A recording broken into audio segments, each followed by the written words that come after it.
ಈ ಲೋಕದಲ್ಲಿ ಹಲವಾರು ಜನರು ನಮ್ಮನ್ನು ಹಲವಾರು ಪ್ರಶ್ನೆಗಳನ್ನ ಕೇಳ್ತಾ ಇರ್ತಾರೆ. ದೇವರು ಕೂಡ ಪ್ರಶ್ನೆಗಳನ್ನ ಕೇಳುವವನಾಗಿದ್ದಾನೆ. ದೇವರು ಕೇಳುವಂಥ ಪ್ರಶ್ನೆಗಳು ನಮ್ಮ ಜ್ಞಾನವನ್ನು ಪರೀಕ್ಷಿಸೋದಕ್ಕೋಸ್ಕರ, ಸಂದೇಹ ಪಡುವಂತಹ, ಸಂದೇಹಕ್ಕೆ ಗುರಿಯಾಗುವಂತಹ ಪ್ರಶ್ನೆಗಳನ್ನು ಆತನು ಯಾವತ್ತೂ ಕೇಳೋದಿಲ್ಲ. ದೇವರು ಮೊಟ್ಟ ಮೊದಲು ಮನುಷ್ಯನಿಗೆ ಕೇಳಿದಂಥ ಪ್ರಶ್ನೆಗಳು ಆದಿಕಾಂಡ 3ನೇ ಅಧ್ಯಾಯ 9ನೇ ವಚನದಲ್ಲಿ ನೀನು ಎಲ್ಲಿದ್ದಿ ಎಂಬುದಾಗಿ ಕೇಳಿದರು. ಪ್ರತಿದಿನ ದೇವರೊಂದಿಗೆ ಅನ್ಯೋನ್ಯವಾಗಿ ನಡೆಯುತ್ತಿದ್ದಂತಹ ಆದಾಮ ಯಾವಾಗ ತಾನು ಪಾಪ ಮಾಡಿದನೋ, ದೇವರು ಬರುತ್ತಿರುವುದನ್ನು ಗಮನಿಸಿ ತಾನು ಮರಗಳ ಹಿಂದೆ ಹೋಗಿ ಅಡಗಿಕೊಳ್ತಾನೆ. ಆಗ ದೇವರು ಕೇಳುವಂಥ ಪ್ರಶ್ನೆ, ನೀನು ಎಲ್ಲಿದ್ದಿ ಎಂದು.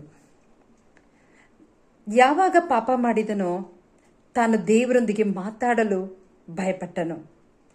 ದೇವರೊಂದಿಗೆ ಎದುರು ನಿಂತುಕೊಳ್ಳಕ್ಕೂ ಭಯಪಟ್ಟು ಅಡಗಿಕೊಳ್ತಾನೆ. ಪಾಪವು ನಮ್ಮನ್ನು ದೇವರಿಂದ ದೂರ ಮಾಡುವಂಥದ್ದಾಗಿದೆ. ದೇವರ ಯೋಜನೆಗಳು, ದೇವರ ಉದ್ದೇಶಗಳು ನಮ್ಮ ಜೀವಿತದಲ್ಲಿ ನೆರವೇರಿಸುವುದಕ್ಕೆ ಪಾಪವು ಅಡ್ಡ ಗೋಡೆಯಾಗಿ ನಿಂತ್ಕೊಳ್ತದೆ ಪ್ರಿಯರೇ. ಹಾಗಾದರೆ ಅದೇ ಪ್ರಶ್ನೆಯನ್ನು ದೇವರು ಈ ದಿನ ನಮ್ಮನ್ನು ಸಹ ಕೇಳುವನಾಗಿದ್ದಾನೆ. ನೀನು ಎಲ್ಲಿದ್ದಿ?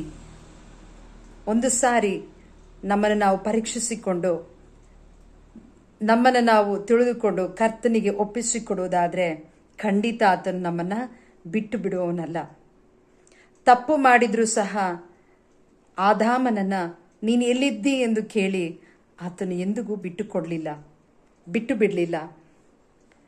ದೇವರು ನಮ್ಮನ್ನು ಕ್ಷಮಿಸುವವನಾಗಿದ್ದಾನೆ, ಪ್ರೀತಿಸುವವನಾಗಿದ್ದಾನೆ. ಪ್ರಾರ್ಥಿಸೋಣ.